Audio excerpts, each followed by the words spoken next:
Hi Leo, this is Jav. Welcome po sa ating channel. Ito ang inyong daily gabay tarot reading for May 1, 2025. Kung naka-resonate kayo, comment down. Kung hindi kayo naka-resonate, ibigay niyo po sa iba kasi channel reading po ito. This is for you, Leo, ngayong May 1, 2025.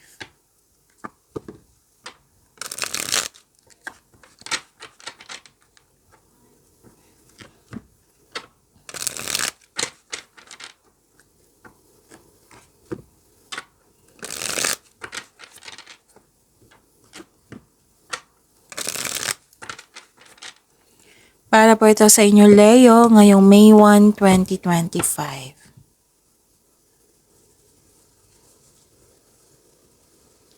Maraming salamat po sa inyong patuloy na suporta at maraming salamat din po sa mga hindi nag-skip ng ads.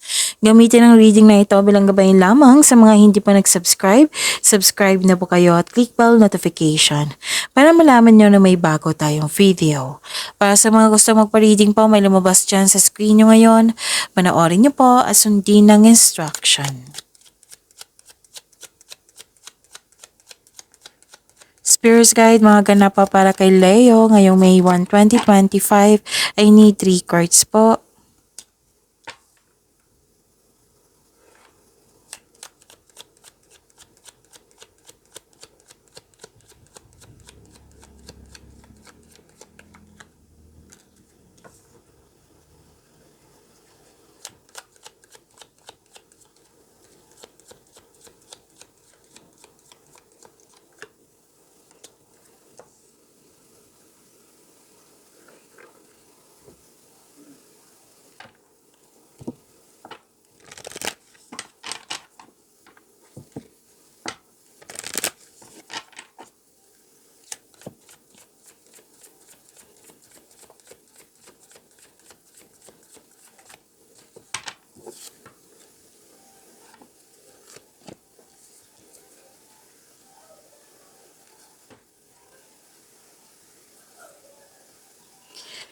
Okay, ngayong May 1, 2025 para po sa inyo, Leo. Wow, ang ganda. May parating na malaking pera sa inyo dumating na. This is prosperity. Marami din transaksyon na makapabigay sa iyo ng financial growth, cash flow. Yan nakikita ko. May malaking influence ang isang lalaki sa araw na ito. Tapos pwedeng naka-experience kayo ng isang tao na mahirap kausap. Or nagkaroon ka ng loss of connection nito. At may nakita rin ako ditong delay. Pwedeng delay sa paggawa ng desisyon kasi may tutol, delay sa paggawa ng action kasi may hesitation, or delay sa hinihintay nyo.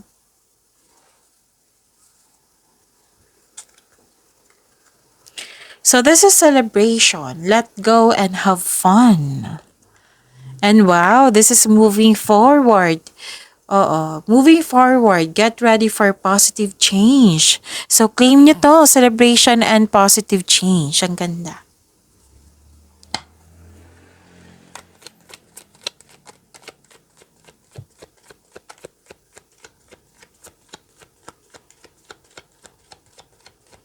Spirits Guide, energy po ni Leo ngayong May 1, 2025.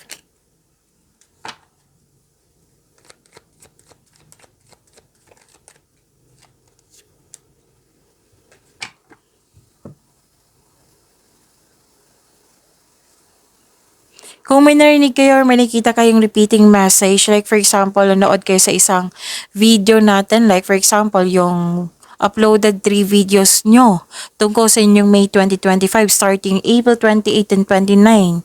Tungkol po iyon sa May 2025, Leo. Baka hindi nyo pa napanood. So, yun, may napansin kayong repeating message. Yan po yung pinupush ng cards nyo na kailangan nyo bigyan ng atensyon, solusyon at aksyon kung maaari po. So, ano yung energy ni Leo?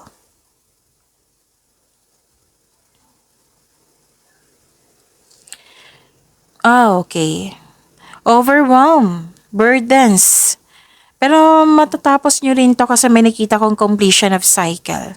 May dinadala kang mabigat na bagay, ngunit malalampasan mo rin ito. Huwag kayong mag-alala, Leo. So this is only temporary, just keep on going. At wag kayong mag-say yes ng yes kung hindi naman akma sa inyong schedule para hindi kayo ma-burn out po sa sobrang dami ng gawain. Super busy. Yan yung nakikita ko dito.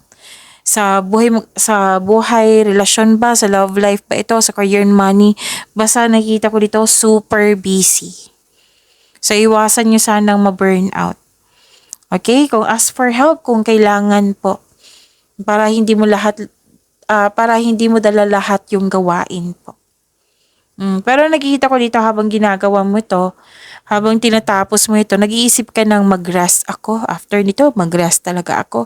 Magbakasyon talaga ako.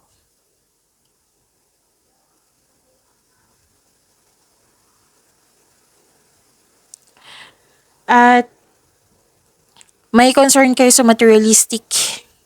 Oo. Pero then hindi nagbigay ng halaga. Dalawang card kasi nagsabi dito na overwork. Expect na magiging busy kayo ngayon. So make it time na maging balanse, magkaroon ng time for relaxation at balansehin ng oras, sabi po ng card.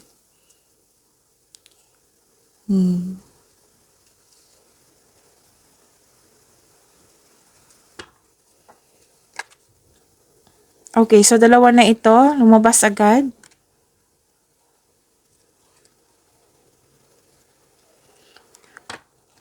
This is for your career and money po.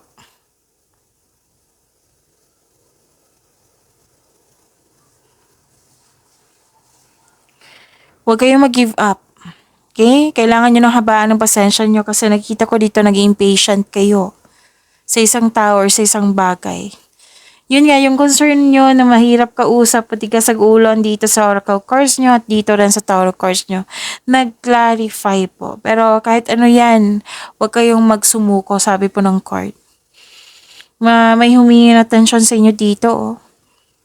So this card asks you to not surrender, huwag kayong sumuko.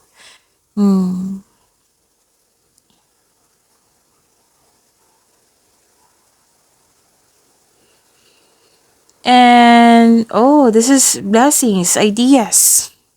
Nagkaroon kayo ng bagong insights and clarity kung paano pa i-improve ang iyong kaperahan or project. Sign din ito sa mga gustong magsimula ng negosyo or mag-level up sa trabaho. So this is clarity and new beginning. So move forward kayo kasi may positive change na mangyayari.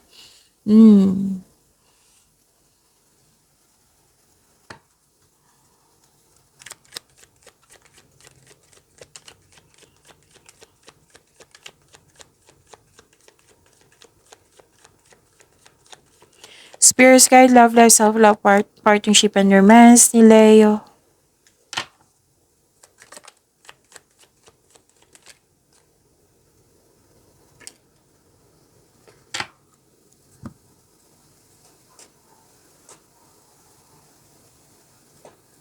May nakikita ko ditong bagong simula. Para sa mga single, you should take a chance on love. Huwag kayong matakot ma-in love ulit. Pero kung may nangyari sa nakaraan na hindi pa nagkaroon ng closure, you have to make change na malet go mo na ito para magkaroon ng peace of mind.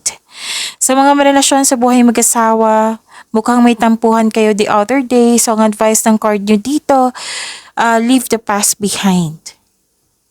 It's never too late to begin again. Mag-usap at magpatawad.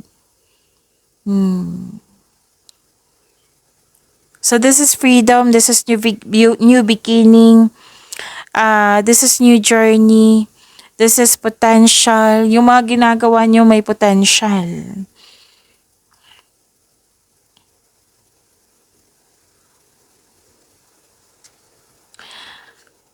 Okay, may nakita ko dito ng situation eh. Magkaibang situation to.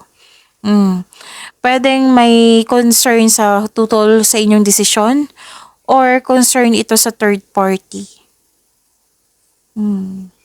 So, heartbreak nakikita ko dito pagkabigo nang dahil nga sa nakaraan. So, you have to let this go. para magkaroon ng peace of mind. You have to move forward. Okay, so pag-imani niyo po yung blessings sa binigay sa inyo, Leo. See you tomorrow. Maraming salamat po.